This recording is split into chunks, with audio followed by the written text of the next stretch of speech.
This has been hands down one of the best summers in recent memory for gaming, especially on a Nintendo platform. We have had an embarrassment of riches. Marvel Ultimate Alliance 3, Super Mario Maker 2, Dragon Quest Builders 2 was a really fun time, a lot to play. There is a lot of games you could be spending your money on. But this week in particular is a little bit different because there are two big games coming for Nintendo Switch. One, a free Nintendo game with Fire Emblem, and the other is Wolfenstein Youngblood, a awesome, really cool third-party game coming to Switch day and date. But which one should you pick? Which one are you more excited for? We want to gauge that, and we want to talk about the pros and cons for each of them here and talk about which one we are most excited for. Of course, this is all opinion. Like whichever one you like, we are going to like whichever one we like, and let's talk about it. Two big games that I'm very excited for different reasons. Of course, don't forget to hit the thumbs up if you enjoyed the video. Also, make sure you subscribe. That notification bell really helps us out a lot so you don't miss any of our content.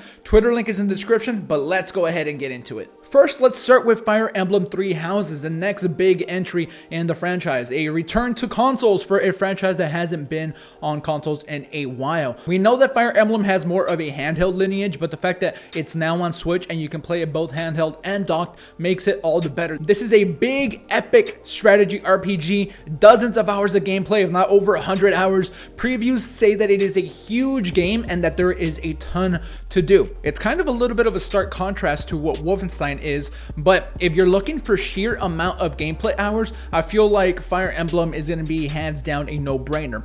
Now, of course, let's go ahead and mention this right off the top. We know that the genres are vastly different. One is a strategy RPG, one is a first-person shooter. They couldn't possibly be more different, but I still think it's really interesting that they're coming out on the same day, and this does bring in a conundrum of sorts, because which one are you going to pick up if you don't have all the money in the world? Fire Emblem Three Houses is $60, whereas Wolfenstein Youngblood is not, especially if you don't get the deluxe. If you're a fan of Fire Emblem, you know what you're going to expect with this. It's going to be a huge story with a lot of character. There's permadeath.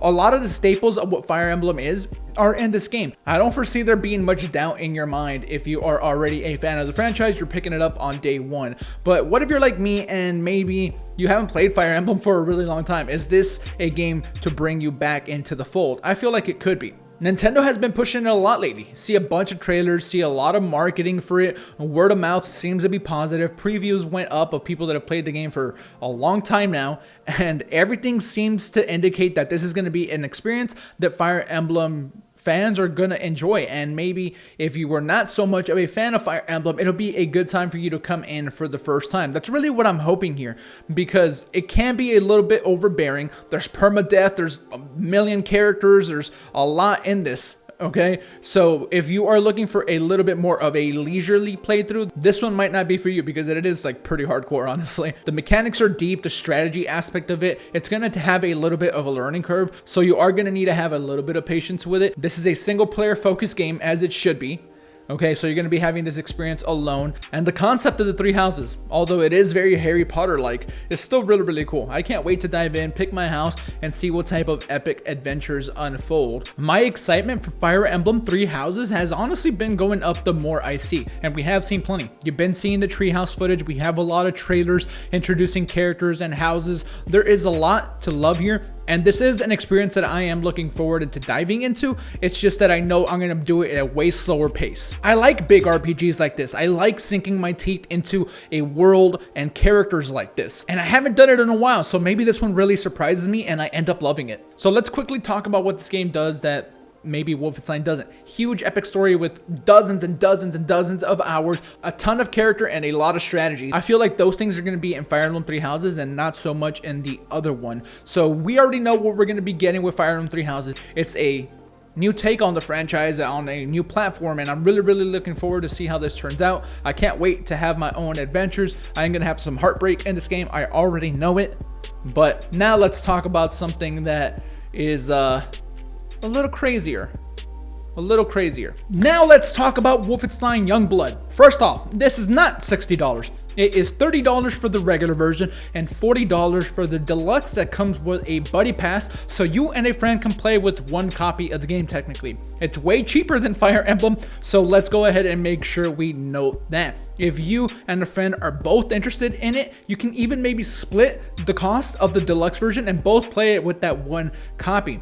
if you're interested in both Wolfenstein and Fire Emblem and you don't have a ton of money right away, I would maybe start with this one just because it's way cheaper. It's half the price of Fire Emblem Three Houses if you get the normal version and not the deluxe, so there is a lot to be said there. Speaking of playing with a friend though, co-op for the first time. While Fire Emblem Three Houses is a single player experience, this is going to be a co-op experience for me, no matter where I play it, whether it be on PC, and I will play a little bit on PC, but I want to play this with Zach online. This offers online. Zach and I both played it at E3 right next to each other, and that's a really cool experience too. If you have a sibling, a friend, anyone that you want to play with side by side, this game works really well for that. One more awesome thing about Wolfenstein Youngblood is that it is a day and date third-party release. We need these. Mortal Kombat 11 was one of the recent ones that we got, and I absolutely loved it. The Switch version had absolutely everything I wanted for MK11 on Switch, and hopefully that is the case for this too. Now, this isn't going to be 30 FPS. You know what Wolfenstein 2 runs like on Nintendo Switch, and this is very comparable. Panic Button has absolutely done their thing again. If you're a fan of their ports, you're not going to be disappointed. It works well. This is more of a lighthearted experience too. It's some fast-paced shooter action to have with your friend. For me, Fire Emblem Three Houses is a little slower, a little bit more methodical. There's a lot of heavy themes in this one, and not that this isn't heavy because they are like Nazis and stuff in the game, but they did make sure that it was going to be like more lighthearted, and the fact that you are out looking for BJ Blazkowicz, it's kind of a funky setup. There's like armor, there's all types of really cool stuff. Again, we did play at E3 and we were not disappointed with it whatsoever. The cool thing though about Youngblood in particular when it comes to Wolfenstein is that, like Fire Emblem, this has a different structure than past Wolfenstein games. Completely different. This is a little bit more mission based. It's not as linear. You have a little bit more selection of what you're gonna be able to do. It's really cool. There's some customization that I thought was neat. It's not really deep or anything. I'm personally a big fan of Wolfenstein, so I'm looking forward to this one a lot. And then, you know, it becomes a difficult decision, right? Which one do you play first? For me, since this game is going to be shorter, I want to get Youngblood out of the way so I can fully invest my time with Fire Emblem Three Houses. That is how I'm going to go about things, because I'm excited for both. I have to be honest. I really am excited for both. It's a super tough decision, but since Youngblood is shorter and since I can play it with Zach or another friend and just like power through, then I'll be done. Then I can just devote all of my time to Fire Emblem, and that's how I'm going to do things. Wolfenstein Youngblood is my first choice, not because I think it's a better game or anything, but I feel like you can finish it quicker and you're going to get it for way less money, and then move on to Fire Emblem. So there you have it. Whether you want to go on this giant epic adventure with Fire Emblem Three Houses, or you want to have a more contained shooter experience with Wolfenstein Youngblood, I don't think you can go wrong with either. They're both available this week. Maybe pick one up now, pick one up a month from now, however you can swing it, or let us know if you are picking both up the way we are. Sound off in the comments below. Don't forget to hit the thumbs up if you enjoyed the video. Subscribe if you haven't already done so. That notification bell really helps us out a lot so that we know that you're actually getting alerted for our videos. Twitter link is in the description. Links to purchase both the games are also in the description. Get them, especially on Amazon, where you can often find them for a little bit cheaper, and we will catch you on the next one. SwitchForce out.